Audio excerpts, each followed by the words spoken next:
چونکہ آپ دفاع نہیں کر سکتے، غیبت کو بند نہیں کر سکتے، تو اب تیسرا حکم آپ کے لیے واجب ہے کہ آپ اٹھ کے چلے جائیں۔ اب شرم کی وجہ سے وہیں پہ بیٹھے ہوتے ہیں، ہم سب میں یہ کمزوری ہوتی ہے۔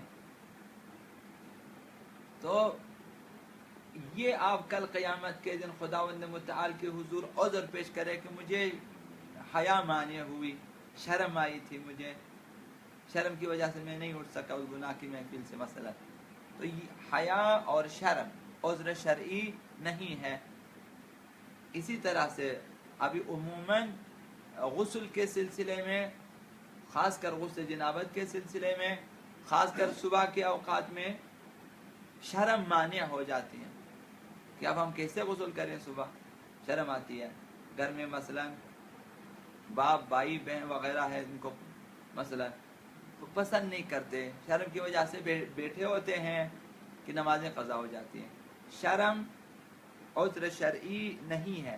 انجام تکالیف شرعیہ میں حیا بے معنی ہے کہ میں اب بعض جوانوں کو دیکھا ہوگا، میں نے دیکھا ہے اور آپ بھی تجربہ کر چکے ہیں، یا خود آپ نے ایسا کیا ہے یا دوسروں کو کرتے ہوئے دیکھا ہے کہ گھر میں کوئی مہمان ہے، گھر میں دوست ہیں، ابھی آپ نے نماز پڑھنی ہے، مغرب کی نماز ہے، عشاء کی نماز ہے، پہلی 2 رکعتوں میں حمد و سورہ بلند آواز سے پڑھنا ہے، اب وہاں جو ہے چپ چاپ پڑھ لیتے ہیں، شرم آتی ہے تو نماز باطل ہے۔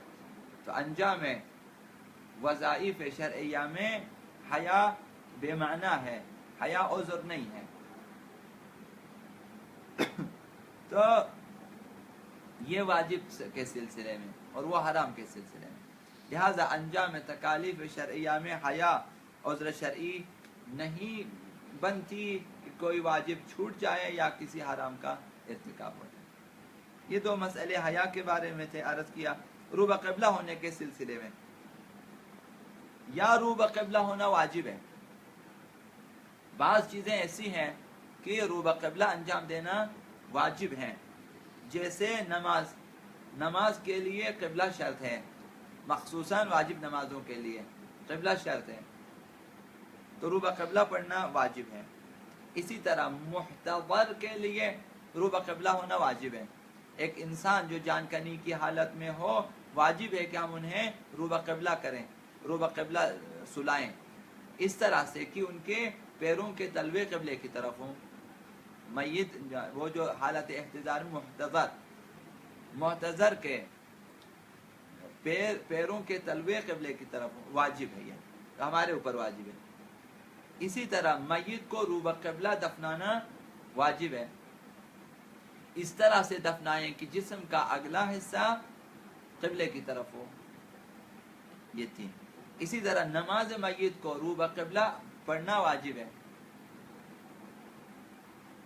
نماز میت میں تکبیرات واجب ہیں، رو بقبلہ ہونا واجب ہے، باقی وضو غسل وغیرہ شرط نہیں ہے۔ اور اسی طرح 5ویں چیز ذبح حیوانات کا ذبح کرنا رو بقبلہ واجب ہے۔ اگر حیوانات کو رو بقبلہ ذبح نہ کیا جائے تو حیوان مردار ہو جائے گا۔ صرف چاقو پھیرنا کافی نہیں ہے، چاہے وہ مرغی ہو، چاہے وہ دمبا ہو، بکرا ہو، بکری ہو، گائے ہو وغیرہ، یا اونٹ کو نحر کیا جاتا ہے اور باقی حیوانات کو ذبح کیا جاتا ہے، تو انہیں رو بقبلہ رکھنا واجب ہے۔ رو بقبلہ یعنی اس طرح سے انہیں لٹائیں کہ ان کے جسم کا اگلا حصہ قبلے کی طرف ہو، جانوروں کو، چاہے وہ مرغی ہو یا کوئی پرندہ ہو، واجب ہے، ورنہ وہ حیوان مردار ہو جائے گا۔ اگر مرغی کو رو بقبلہ ذبح نہ کیا جائے، مرغی مردار ہو جاتی ہے۔ اسی طرح گائے بھینس وغیرہ۔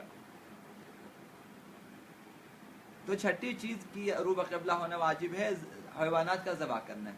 7ویں چیز سجدہ سہو اور تشہد فراموش کے لیے رو بقبلہ ہونا واجب ہے، سجدہ سہو انجام دینا ہے، نماز میں بھول چوک ہوئی ہے، سلام بیجا، کلام بیجا، تشہد فراموش وغیرہ، قیام بیجا کے لیے جہاں سجدہ سہو کرنا ہوتا ہے، سجدہ سہو کو رو بقبلہ انجام دینا ضروری ہے۔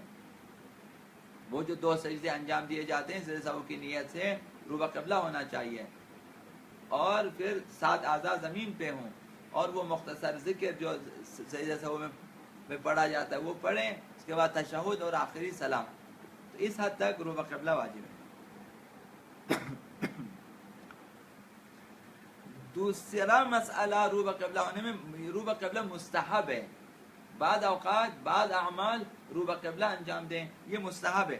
جیسے تمام حالات میں رو بقبلہ بیٹھنا ہمارے لیے مستحب ہے. جب بھی بیٹھیں رو بقبلہ بیٹھیں.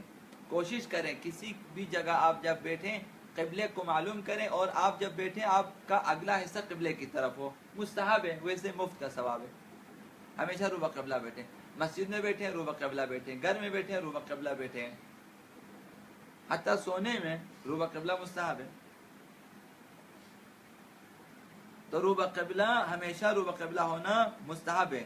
مخصوصاً جب آپ نے قرآن پڑھنی ہو رو بقبلہ پڑھنا مستحب ہے، واجب نہیں ہے. لیکن جب آپ قرآن پڑھنا چاہیں تو اپنا رخ قبلے کی طرف کریں. اور اسی طرح اذان اور اقامہ میں بھی رو بقبلہ ہونا مستحب ہے. تیسری چیز کہ رو بقبلہ ہونا حرام ہے. بعض اعمال بعض امور ایسے ہیں کہ انہیں اگر رو بقبلہ انجام دیا جائے تو حرام ہے. جیسے واش روم میں جب آپ جو ہیں استنجا کے لیے تخلی کے لیے بیٹھ جائیں تو اس وقت رو بقبلہ بیٹھیں تب بھی حرام ہے، پشت بقبلہ بیٹھیں یہ بھی حرام ہے. ان واش روم میں انسان جائے تخلی پہ انسان اگر قبلے کی طرف رخ کر کے بیٹھیں حرام ہے، پشت کر کے بیٹھیں تب بھی حرام ہے. لہذا اپنے گھروں میں جتنے ٹوائلٹس بنے ہوئے ہیں ان کو چیک کریں کہ کہیں ان کا رخ قبلے کی طرف سے نہیں ہے، کہیں ہم قبلہ رخ رو بقبلہ یا پشت بقبلہ تو نہیں بیٹھتے، حرام ہے. ایسے جو ہیں ٹوائلٹس کا استعمال حرام ہے، گناہ ہے، جائز نہیں ہے. تو حرام رو بقبلہ کے سلسلے میں پہلی مثال یہ ہے کہ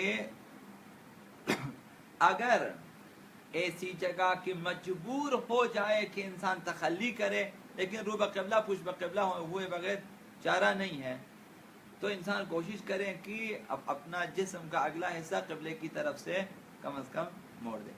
تو اس وقت مجبوری ہے، جائز ہے. مسئلہ احتیاط واجب یہ ہے کہ بچے کو بھی تخلی کے وقت رو بقبلہ یا پشت بقبلہ نہ بٹھائیں. چھوٹے بچوں کو جب ہم واش روم میں لے جاتے ہیں بٹھاتے ہیں تو رو بقبلہ یا پشت بقبلہ نہ بٹھائیں، یہ احتیاط واجب ہے. لیکن اگر بچہ خود بیٹھے تو اسے روکنا واجب نہیں ہے. ابھی بچہ اسے نہیں معلوم کہ کون کدھر قبلہ ہے، واش روم میں جا کے بیٹھ جاتا ہے، تو اگر وہ رو بقبلہ یا پشت بقبلہ بیٹھ جائے تو اسے روکنا واجب نہیں ہے.